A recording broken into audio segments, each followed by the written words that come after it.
ठीक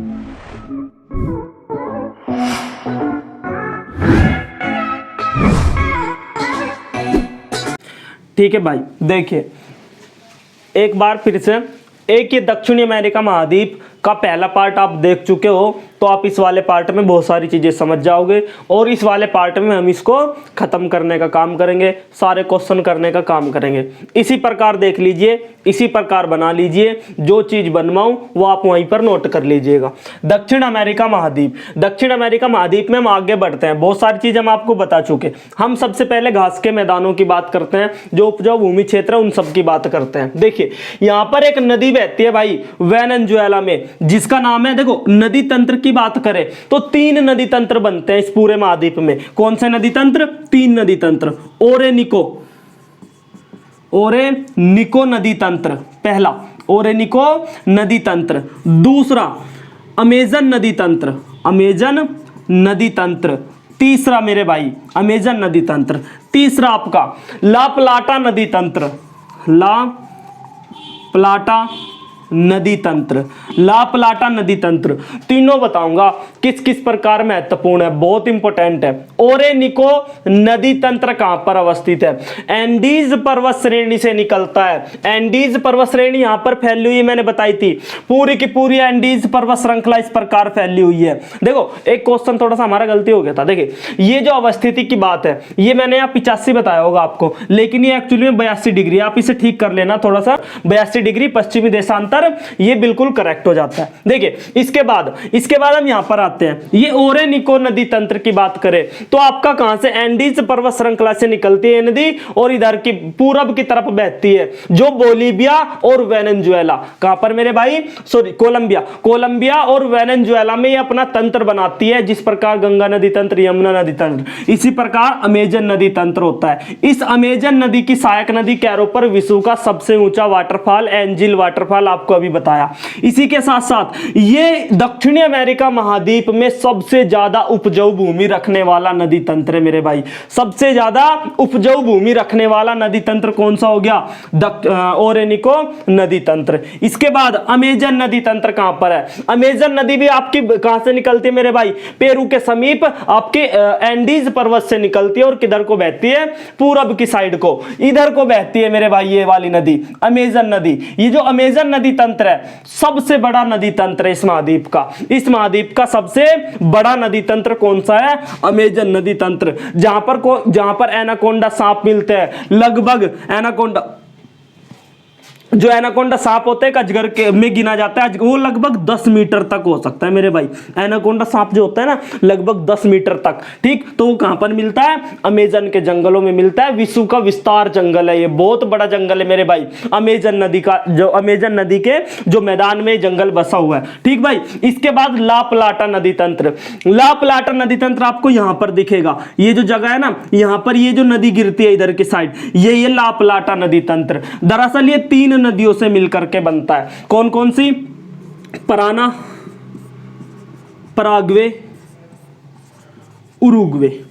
पराना, पराग्वे और उरुग्वे, ये 3 नदी है। उरुग्वे नदी उरुग्वे देश में, पराग्वे नदी पराग्वा देश में निकलती है और पराना नदी यहां से बह करके आती है, इस प्रकार, ठीक। तो पराना, पराग्वे और उरुग्वे तीनों नदी का तंत्र जब एक जगह यहां पर मिल जाता है, तीनों ऐसे बह करके आती है, तो इस प्रकार इस वाले मैदान को बनाती है। ये वाला पोर्शन, ये 3 नदी बनाती है, जिसे हम एक सम्मिलित रूप से नाम दे देते हैं ला प्लाटा, ठीक मेरे भाई। रियो डी ला प्लाटा इसका नाम है, रियल रियो डी ला प्लाटा। पराना, पराग्वे और उरुग्वे नदी तंत्र को क्या कहा जाता है? रियो डी ला प्लाटा। इस जगह का नाम रियो डी ला प्लाटा है मेरे भाई, ठीक। विस्तार मैदान बनाती है, मुख्यतः पूरे दक्षिण अमेरिका का मैदान ये 3 नदी तंत्र कंप्लीट कर लेती है, 3 नदी तंत्र बना लेती है। इसी के साथ यदि हम मैदानों की बात करें, देखो ब्राजील और कोलंबिया, ब्राजील और कोलंबिया, देखो ब्राजील और कोलंबिया में जो उपजाऊ घास के मैदान हैं, ब्राजील और कोलंबिया में जो उपजाऊ भूमि घास के मैदान हैं या खेती वाले मैदान है, उपजाऊ भूमि के जो मैदान हैं, उनको लानोस कहा जाता है। क्या कहा जाता है मेरे भाई? लानोस। क्या कहा जाता है? लानोस। पूछा जाता है कि लानोस घास के मैदान कहां पाए जाते हैं? वेनेजुएला और कोलंबिया के मध्य। वेनेजुएला इसका मुख्य पॉइंट है, वेनेजुएला मोस्टली यही पूछा जाता है, वेनेजुएला वाला। ठीक मेरे भाई, इसके बाद हम ब्राजील में आए तो ब्राजील में इन्हीं घास के मैदानों को क्या कहा जाता है? कंपास। क्या कहा जाता है?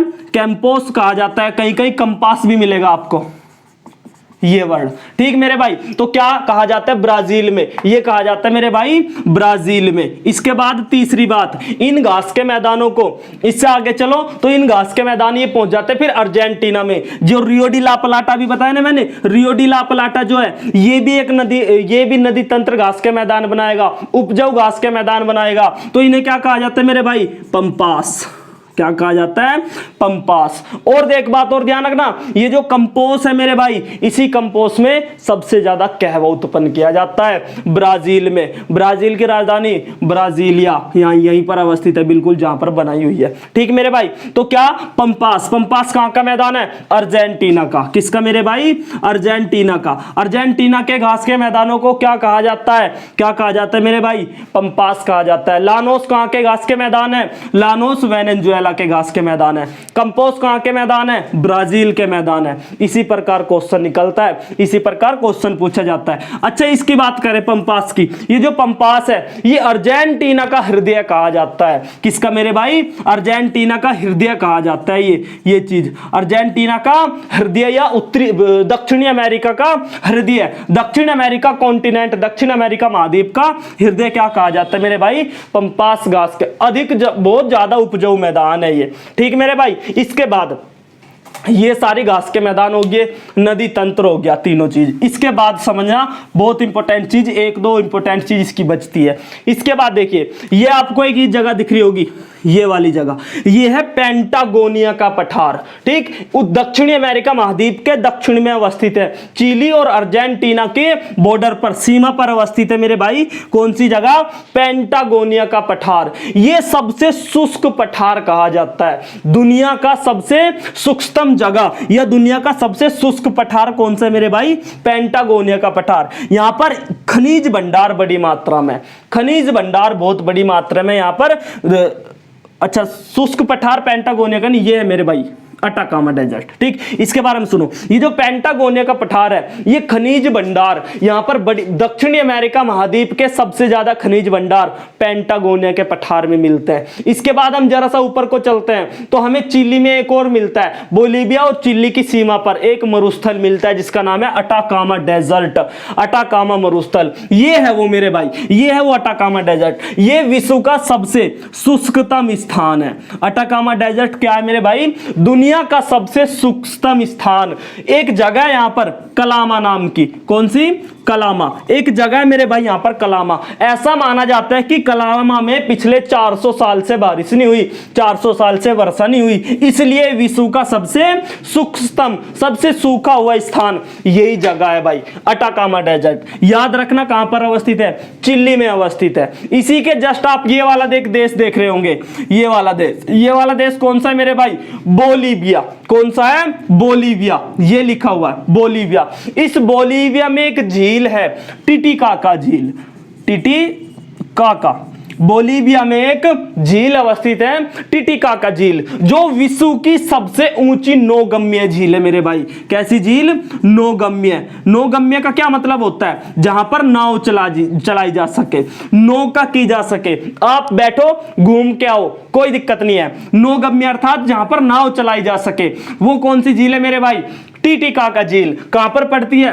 बोलीविया में पड़ती है। देखिए भाई, एक चीज और रहेगी, यहां पर एक जगह अवस्थित है, यहां पर ये द्वीप है छोटे छोटे, है ना, ये द्वीप इस महाद्वीप का सबसे दक्षिणतम बिंदु, अर्थात उत्तरी दक्षिणी अमेरिका महाद्वीप का सबसे दक्षिणतम बिंदु कौन सा है मेरे भाई? टेरा डेल फ्यूगो। क्या नाम है इसका?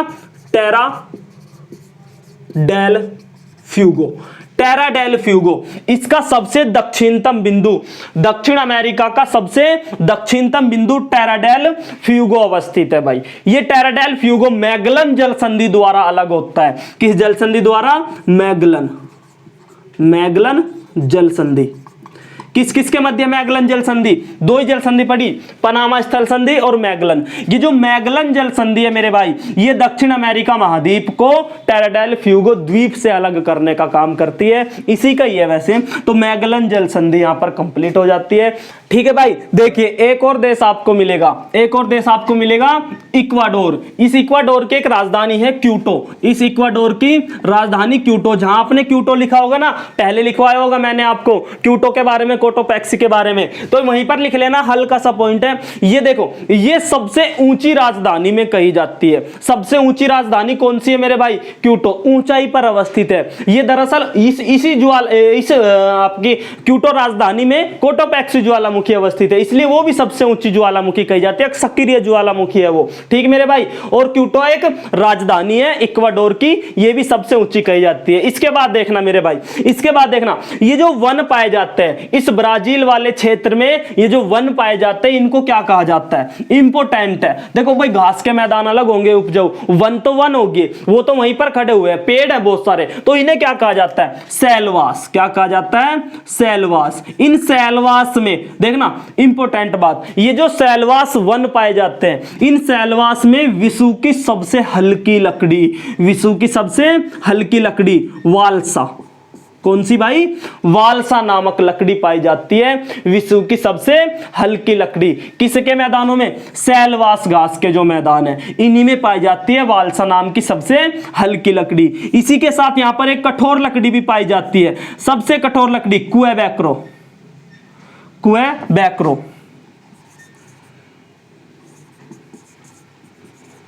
क्वेबेको नाम की, क्वेबेको नाम की। इधर क्वेबेको का मतलब क्या होता है? क्वेबेको का मतलब होता है कुल्हाड़ी तोड़ने वाला। तो यहां पर ही ऐसी लकड़ी पाई जाती है जो कुल्हाड़ी को भी तोड़ दे। कि कहां पर? इन्हीं घास, इन्हीं वनों में। कौन सी? क्वेबेको लकड़ी, कठोर लकड़ी, वालसा लकड़ी, हल्की बहुत ज्यादा लकड़ी। ठीक, और एक बात, ब्राजील, एक बात और याद रख लेना बस, कि ब्राजील में जो घास के मैदान है ना, जो कॉफी के बागान है ब्राजील में, ब्राजील एक तो इंपॉर्टेंट ये बात है कि ब्राजील विश्व में सबसे ज्यादा, ब्राजील वर्ल्ड में सबसे ज्यादा कहवा उत्पादन करने वाला राज्य है। क्या मेरे भाई? कहवा, कहवा अर्थात कॉफी, आम भाषा में क्या कहा जाता है इसे?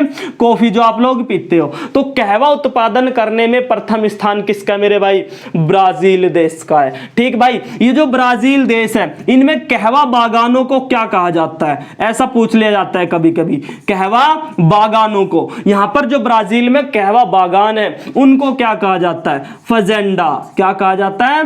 फजेंडा कहा जाता है भाई। कहवा बागानों को क्या कहा जाता है ब्राजील में? फजेंडा के मैदान या फजेंडा कहवा मैदान कहा जाता है। ठीक है भाई, इतनी चीजें हो जाती हैं। ये सारा महाद्वीप आप बड़े ध्यान से पढ़ लेना, इतना ही है, इतना इंपॉर्टेंट होगा, बहुत है मेरे भाई। बहुत सारी चीजें आपको नहीं पता चली होंगी, बहुत सारी चीजें आपके याद होंगी। ये सारी चीज पढ़ लेना, किसी भी एग्जाम के लिए बहुत महत्वपूर्ण ये साबित होंगी। इसी के साथ मैं अब देखो, अब आज का लेक्चर हमारा इतना ही खत्म होता है, लेकिन इससे पहले मैं आपको एक दो चार क्वेश्चन देता हूं। आप उन क्वेश्चनों का आंसर हमारे कमेंट में लिख के देना, आप देख लेना।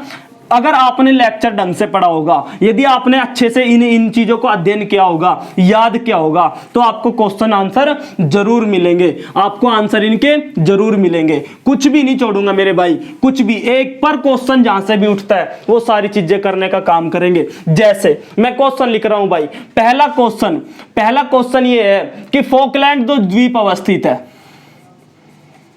फॉकलैंड जो द्वीप अवस्थित है वो किसके अधीन है? इंपॉर्टेंट क्वेश्चन है भाई, किसके अधीन है? दूसरा क्वेश्चन, फजेंडा घास के मैदान कहां पाए जाते हैं? कौन सा भाई? फजेंडा घास के मैदान या फजेंडा कहवा बागान कहां पाए जाते हैं? तीसरा क्वेश्चन भाई मोस्ट इंपोर्टेंट है। तीसरा क्वेश्चन ये है कि लानोस, कौन सा मेरे भाई? लानोस घास के मैदान कहां पाए जाते हैं? इसके बाद दक्षिण अमेरिका कौन सा मेरे भाई? दक्षिण अमेरिका की सबसे ऊंची चोटी, सर्वोच्च चोटी कौन सी है? दक्षिण अमेरिका की सबसे ऊंची चोटी है, दक्षिण अमेरिका महाद्वीप की सर्वोच्च चोटी कौन सी है? नंबर 5वां क्वेश्चन मोस्ट इंपोर्टेंट, अर्जेंटीना की राजधानी पूछ लिया जाता है आपका रीजनिंग वगैरह में, क्वेश्चन ये डाल दिया जाता है, राजधानी, अर्जेंटीना की राजधानी आपने बतानी क्या है। नंबर 6 क्वेश्चन, सबसे ऊंची नौगम्य झील कहां अवस्थित है? कौन सी भाई? नौगम्य, नौगम्य झील के बारे में आपने बताना। सबसे विश्व की सबसे ऊंची नौगम्य झील कहां पर अवस्थित है? 7वां क्वेश्चन, विश्व का सबसे ऊंचा सक्रिय ज्वालामुखी कहां अवस्थित है? सबसे ऊंचा एक्टिव वोल्केनो, सक्रिय ज्वालामुखी, सक्रिय ज्वालामुखी कहां अवस्थित है? सक्रिय ज्वालामुखी कहां अवस्थित है? ठीक मेरे भाई। इसके बाद 8वां क्वेश्चन क्या है? मैगलन जल संधि कौन सी? मैगलन जल संधि, मैगलन वाटर स्ट्रीट, मैगलन जल संधि कहां पर अवस्थित है? ये सारे क्वेश्चन आपने कमेंट में बताने हैं। ये क्वेश्चन बहुत इंपॉर्टेंट है, आप इन्हें सबको नोट कर लीजिएगा। ये क्वेश्चन वो है जो कहीं ना कहीं एग्जाम में पूछे हुए हैं, कोई सा क्वेश्चन बेकार नहीं है, सारे क्वेश्चन कहीं ना कहीं एग्जाम में पूछे हुए मेरे भाई। सारी चीज बहुत इंपॉर्टेंट होगी, दोनों कंटेंट पढ़ना, दोनों आपके जो महाद्वीप होंगे, उत्तरी अमेरिका और दक्षिण अमेरिका महाद्वीप, सारी चीज पढ़ लेना। एक बार हम दक्षिण अमेरिका और उत्तरी अमेरिका महाद्वीप के कंबाइंड क्वेश्चन करा देंगे आपको, जिससे जो क्वेश्चन जहां से भी उठता होगा हम सारी चीज करवा देंगे एक बार। ऐसे कोई 50, 60, 100, 70 क्वेश्चन करवा देंगे मेरे भाई, दोनों महाद्वीप से उठा करके। तो उसमें उस वाले महाद्वीप में मैंने क्वेश्चन दिए थे आपको 8-10, और इस वाले महाद्वीप में भी मैं क्वेश्चन दे रहा हूं 8-10। आप कमेंट में लिख देना कि पहले का उत्तर ये है, दूसरे का उत्तर ये है, तीसरे का उत्तर ये है मेरे भाई। ठीक, याद हो जाएगा जिंदगी भर तक। मैप बना के करोगे कोई नहीं भुला सकता आपसे, जितना भी आप नक्शा बना करके करोगे जिंदगी में नहीं भूल सकते, जिंदगी भर तक याद रहती है मेरे भाई। जो हाथ से बना लेते हो ना आप, एक बार खरीद के नक्शे ना लाओ, अपना इस्तेमाल करो भाई हाथ, तो हाथ से बनाया करो नक्शे, तब ज्यादा अच्छा याद रहता है। ठीक भाई, आपको नक्शा बनाना आएगा, चीजों की लोकेशन पता चलेगी। ठीक भाई, तो आज का कंटेंट हम इतना ही रखते हैं, आज की क्लास इतनी रखते हैं भाई। अगर कंटेंट अच्छा लगे, देखो मेहनत हम भी करते हैं, मेहनत आप भी करो। वीडियो को लाइक करो, शेयर करो, चैनल को सब्सक्राइब करो। ठीक मेरे भाई, बस आज की क्लास इतनी करते हैं। अगला कंटेंट हम ऑस्ट्रेलिया या आपका अफ्रीका महाद्वीप लेकर के मिलते हैं आपसे। जल्दी अपलोड होगी वीडियो, जल्दी अपलोड क्या नीचे पड़ी हुई है, आप जा करके देख लेना। ठीक मेरे भाई, ये सारी चीजें हो जाती है। आज का कंटेंट हम इतना रखते हैं। धन्यवाद।